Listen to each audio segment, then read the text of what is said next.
మామయ్య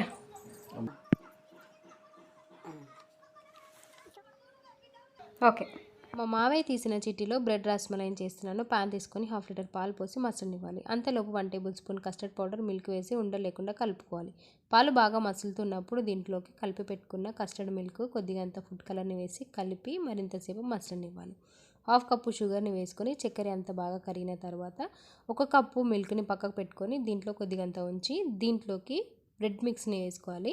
2 table spoon షుగర్ని వేసుకొని చక్కెర బాగా కరిగిపోయాక బ్రెడ్ క్రీమ్ లాగా అయ్యాక స్టవ్ ఆఫ్ చేసుకోవాలి. ఇప్పుడు ఒక బ్రెడ్ స్లైస్ని తీసుకొని ఒక గిన్నెతో ఇలా రౌండ్గా కట్ చేసి తీసుకోవాలి. ఇప్పుడు మళ్ళీ ఒక బ్రెడ్ని తీసుకొని దీంట్లోకి మనం చేసుకున్న బ్రెడ్ క్రీమ్ని ఇలా ఈవెన్గా స్ప్రెడ్ చేసి బాదం కాజులు కట్ చేసుకుని వేసుకొని మళ్ళీ ఒక బ్రెడ్ని పెట్టుకోవడమే. ఇప్పుడు ఇలా అన్నీ చేసుకొని ఒక బౌల్లోకి ఇలా సర్వ్ చేసుకొని పక్కకు పెట్టుకున్న కస్టర్డ్ మిల్క్ని దీంట్లోకి వేసేసుకోవడమే. కట్ చేసుకున్న బాదం కాజులని ఇలా గార్నిష్ చేసుకోవడమే.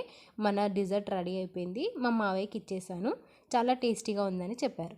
మీరు కూడా ఈ న్యూ ఇయర్కి ఒకసారి ఇలా ట్రై చేయండి. చాలా ఈజీగా అయిపోతుంది. మీరు ఒకసారి ట్రై చేసి నా కమెంట్ బాక్స్లో కమెంట్ చేయండి.